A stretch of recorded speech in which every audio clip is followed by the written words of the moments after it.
लोकशाहीर अण्णाभाऊ साठे यांच्या संस्थेमध्ये मोफत सिलाई मशीन आणि आरी वर्क महिलांना आत्मनिर्भर बनवण्यासाठी मोफत उपलब्ध आहेत. यामध्ये झारदोसी, मिरर वर्क, मोतीकाम यांसारख्या विविध कलांची 0 ते प्रगत 0 to ॲडव्हान्स प्रात्यक्षिक प्रशिक्षण दिले जाते. त्याच्या फॅशन उद्योगात मागणीत आहे. या संस्थेचे संस्थापक माननीय भारत जाधव सर, तसेच प्रमुख पाहुणे श्री प्रकाश दामोदर पाठक, प्रशिक्षक वैशाली दत्ता चिंतामणी तसेच 60 महिलांच्या उपस्थितीत हा कार्यक्रम संपन्न झाला. तसेच तृप्ती पाटील, शीतल शिर्के, अलका पांडे, कावेरी जेजुरकर यांनी आपले मनोगत व्यक्त केले. स्टार न्यूजसाठी मोहसिन पठाण, नाशिक.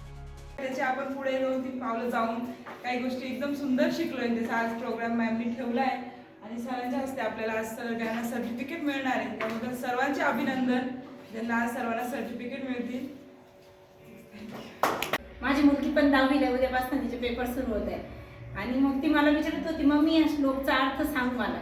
मग मला अचानक सरांची आठवण आली आणि मग मी म्हटलं आज आपला प्रोग्राम आहे, सरांना बोलू आपण, सरांच्या हाताने डिस्ट्रीब्यूट करू आपण आपले सर्टिफिकेट. आणि सरांना बघून मला इतका आनंद झाला, इतक्या माझ्या आधी सर पोहोचले.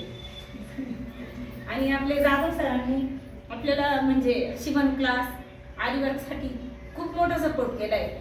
आणि एवढंच काय, ते अजून जे गरीबातल्या गरीब लोक आहेत, लेडीज आहेत, त्यांच्यासाठी सुद्धा ते काही करणार आहेत. आणि संस्था आपली ही लोकशाहीर अण्णाभाऊ साठे संस्था, यांच्या संस्थेमध्ये असे अनेक क्लासेस चालतात. त्याचा फायदा आपल्याला सर करूनच देणार आहे. कारण सरांनी महिला सबलीकरणासाठी हे केलेलं आहे, त्यांचं पाऊल उचललेलं आहे आणि ते सर्वांसाठी आपल्याला सपोर्ट करणारच आहे. त्यामुळे सरांची आपण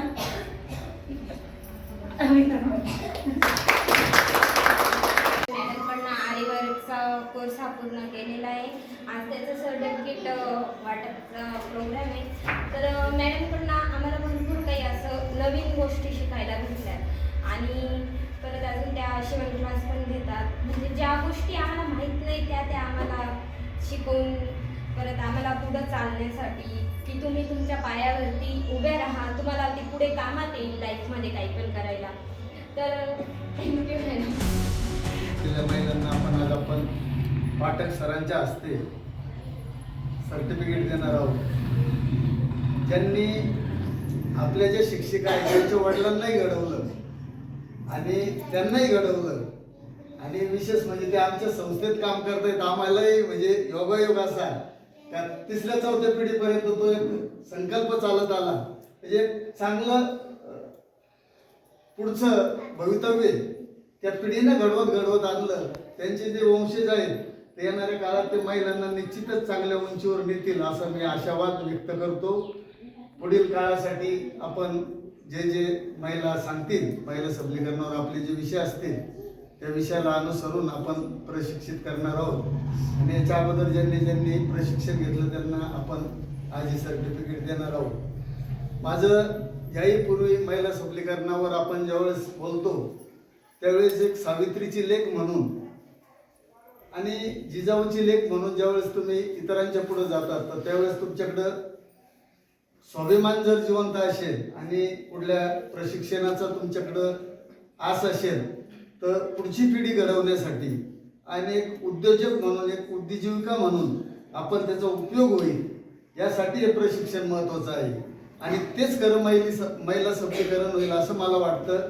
महिला सबलीकरण शिकून आपण पुढची पिढी घडवण्याचं काम आणि त्याचा उपयोग आपल्या स्वतःच्या कुटुंबासाठी निश्चितच करायला असा एक आशावाद व्यक्त करतो. आपण जेव्हा शाहू फुले, आंबेडकर, अण्णाभाऊ साठे, संत रोहिदास किंवा अजून राष्ट्रीय महापुरुषांच्या विचाराकडे जातो तर त्यांची विचाराच्या थेरीमध्ये त्यांनी स्त्रीला फार प्राधान्य केला. राजा असेल, राजांच्या काळामध्ये, छत्रपतींच्या काळामध्ये महिलांवर कधीच अन्याय होत नव्हते.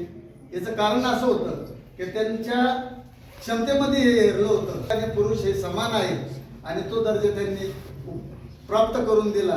कारण तेव्हापासून स्त्रीला जो सन्मान मिळाला आणि पुढच्या काळाच्या कायद्याच्या चौकटीमध्ये आता तर माझं असं म्हणणं आहे 10 वैमानिक जर पुरुष असतील तर 10 वैमानिक स्त्रिया पण आहेत, म्हणजे इक्वल झालेल्या आहेत. आता आज तो मागे आणि पुढं काही नाही, फक्त हा आपला विचाराचा भाग आहे.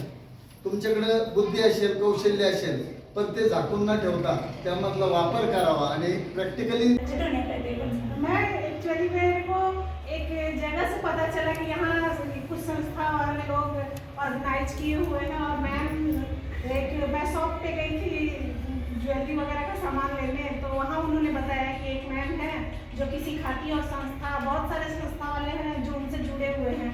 तो मुझे ये सुनकर बहुत अच्छा लगा और मैंने डायरेक्ट मैम को कॉल लगाया घर पे आके और उनसे बोला, तो उन्होंने बिल्कुल एकदम पॉजिटिव वे में उन्होंने एकदम मेरे को रिस्पॉन्स दिया। मैं बोली कि मुझे सीखना है और क्या, मतलब मैं पहले से थोड़ा जानती थी। पहले तो ऐसा लगता था कि आरी वर्क ऐसा बहुत बड़ा लगता था कि नहीं हो पाएगा, नहीं हो पाएगा, पर अपन जब प्रैक्टिस करते हैं ना तो कुछ भी मतलब अच्छे से हो जाता है।